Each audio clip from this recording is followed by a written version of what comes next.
Hi, welcome to Rick Snider's Washington here on YouTube, where you get the exclusive best and longer content. And today I'm going to spend a few minutes on the 1981 draft. You look back how time flies. 10 years ago, it was Ryan Kerrigan. Good, solid, long career, and you could say, oh, okay, I could see 10 years. 20 years ago was Rod Gardner and Fred Smoot. And you're like, wow, 20 years ago was those guys? Gardner, they nicknamed him 50-50 because he maybe caught the ball, maybe he didn't. Good receiver, had a 1,000-yard year. It was a little bit of a disappointing pick in the end. Fred Smoot, we still listen to Fred Smoot around. He's still funny, too. It was a good, solid corner for them. No, it was a good second-round pick. But 40 years ago was the 1981 draft. And I got a long list of names for you here. It was the greatest draft of Bobby Beathard's era, probably because he kept his first-round pick on top of things for once. He usually traded it. His first round pick, Mark May, all right, 20th overall.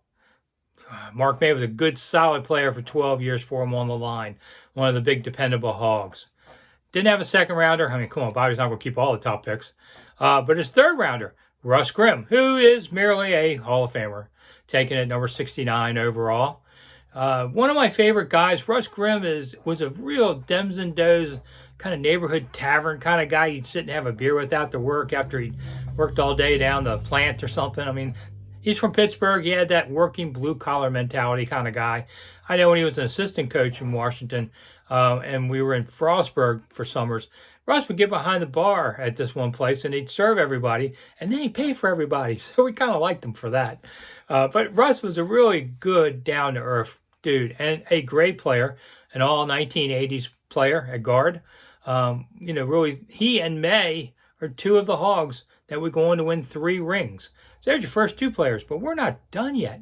Okay, let's go on. Tom Flick was a quarterback, taken in the 4th round, 90 overall.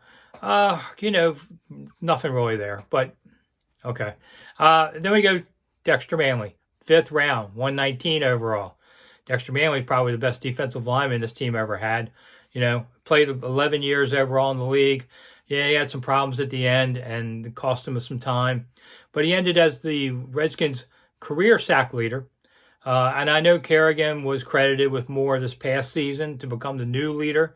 But quite frankly, Dexter's first season, he had a handful of sacks that would have kept him over Ryan's number. But the league didn't count individual sacks for Dexter's first year.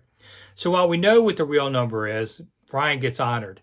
It's a little bit like, who's your home run champion? Hank Aaron or Barry Bonds? It's Hank Aaron. We all know that one.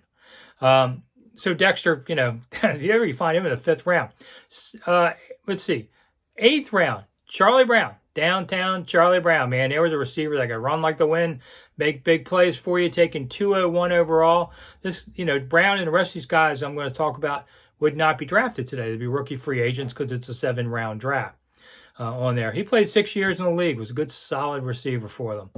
Then we went to 11th round, Darrell Grant, taken 231 overall, played 11 years. He also had 3 rings, just like, no, he didn't. I'm sorry, he had 2. And then we went on, he hurt his back at the end, so he didn't play longer. And then finally, Clint Didier, 12th round, 314 overall. Was a good, solid player for them. Played 8 years. You look for guys like that. Now, Bobby wasn't perfect. He had 3 guys that never played out of the draft. And he had a couple guys that were just subs. But overall, you got 6 guys on this list who are the foundation of those 3 Super Bowls under Joe Gibbs. This was Gibbs, real ace in the hole to have these kind of guys. When you got 2 offensive linemen that are great, and they would get Jacoby too, wow. No wonder they were so good when you have a line like that. Because Joe could plug and play. He had 3 different quarterbacks win Super Bowls because he had a line that was there every year. That's pretty impressive on all of this. Today, the draft ends at the 7th round, so you'd have to find 3 of these guys. Brown, Grant, and Didier would be your rookie free agents. And, most times you're lucky if you keep 1 or 2 of them, and that's largely because teams just don't value them enough. And maybe they're not worth it. I don't know. I'd like to think there are still good football players around there. And here's the key to success or failure in the NFL I've found. The player has to fit the coach's system to really work. So you would say, well, why in the world would you bring in a guy if he doesn't fit your system? Because coaches get lured by players' talent and they think, well, I can turn him into my kind of guy. Nah, most times you can't. And then they get disappointed and they cut him. And then when you go to another team, you're just a mercenary player they picked up. They have no allegiance to you. Here's what we're going to see with Dwayne Haskins. You know, he didn't even last 2 years. He was the owner's pick. And you switch coaches, and now they don't care about him. And he didn't quite make his second year through Washington. They let him go. And yeah, he signed with Pittsburgh. And, you know, I don't see that as a great fit there, but we'll see. You know, good young talent.